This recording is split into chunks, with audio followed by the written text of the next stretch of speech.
Hello and welcome to this week's 52 Weeks. We're going to continue in Chapter 7 this week of Utilities, and this will bring us to a conclusion of this chapter. This will be adding some additional information from the sidebars that are in the document and also going through the goals of the chapter. When we look at the additional sidebars in this chapter, one of the things that was discussed is redundancy and alternative energy. Quote that's in here, maximizing the number of energy sources feeding the city's power grid increases the options to optimize the relationship between power cost and consumption. Private energy companies will often fund the cost of energy generation upfront. Other companies follow similar models, for example, Tesla, in acquiring Solar City, and will provide the solar array system on roofs of areas 100,000 square foot or larger. In return, Solar City will offer host structure a 30% discount in power. Solar City provides all the power to the host building, whether they generate it all or not, and sells excess power back to the grid. One of the important discussion points is light pollution, as it looks at energy usage as well as the design of features to actually reduce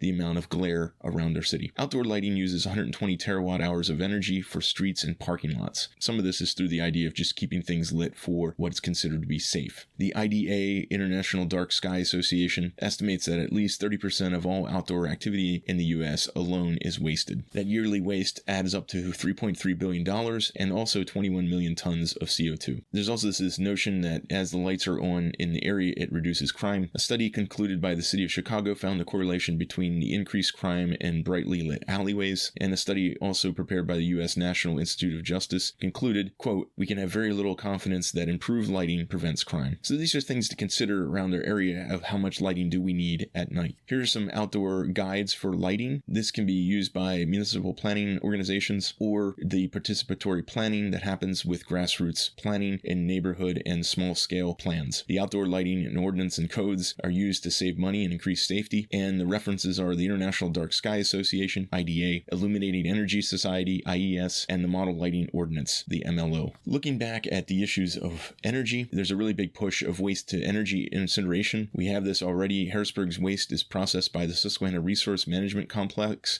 the SRMC, located on a site 50 acres in South Harrisburg between South 19th Street and Cameron Streets, bordering the Cameron Parkway section of the Greenbelt, including Spring Creek. So in 2013, Lancaster County Solid Waste Management Authority assumed the control of this facility. They invested over $5 million in a new transfer building, $5.6 million in improvements addressing the extreme deferred maintenance of the plant, and slated for a $25 million cost and continued upgrades to the system. When we look at this facility, we can see the following numbers. The capacity, 350,000 tons of trash per year goes through the facilities. Metals are recovered from the trash stream for recycling. Trash is burned, creating steam for electricity. It provides 110,000 megawatts of power to the state capital. Excess power is sold to the region electricity grid, and Lancaster County Landfill has projected capacity until 2030. Going back and looking at the stormwater issue, one important piece to highlight in dealing with water runoff, that CRW has the Green Stormwater Plan. This is right from the plan. The quote, this community greening plan identifies areas of opportunity for green stormwater infrastructure and assesses the feasibility of implementing it in Harrisburg. This is looking at managing stormwater, enhancing placemaking, stimulating economic development, and strengthening the public realm. In the quote, the green stormwater infrastructure may not solve all the stormwater issues Harrisburg is facing. However, through a combination of green stormwater infrastructure and traditional infrastructure, the city can see a reduction in the amount of stormwater entering the system. It's an improvement in water quality, as well as an additional benefit that affects the overall social, environmental, and economic health of residents. In transitioning into goals, we end this chapter with moving forward. So how do we get to 2030 and beyond? What do we look at this in this next decade? What will change? Most utilities report that the capacity to serve the city of Harrisburg is adequate currently and into the future. Without a comprehensive plan to guide planning, no area of the city is prepared for substantial growth beyond the observable steady state trends of regional economics. So right now we are at a current state of just surviving. I wouldn't even say that it's sustainable because we don't have a maintenance process in not only for our homes but also our infrastructure. So how do we transition quickly? So this is why it's important that the comprehensive plan is out there. The comprehensive plan prepared Harrisburg to move to the next level of the city through a combined strategy. This is in the number one issue of reinvest and revaluing the city's historic building stock, and number two, preparing for target redevelopment zones in the city. Both require a completely new utility infrastructure to support nationally recognized progressive development. Quote, out of the comp plan, to manage the growth and maintenance, the city needs to expand its GIS and BIM, that's building information modeling systems, to the city's utilities. Ideally, the infrastructure system allowed real-time monitoring comparison of actual systems performance against design performance models to assure efficient operation of utility services. This is some of the high-tech skill jobs that are necessary around our city. And we can wrap up this chapter by looking at the goals. Goal 8.1, create locational advantages that make the city a preferred location for technology companies. Goal 8.2, state-of-the-art utility environment within 5 years,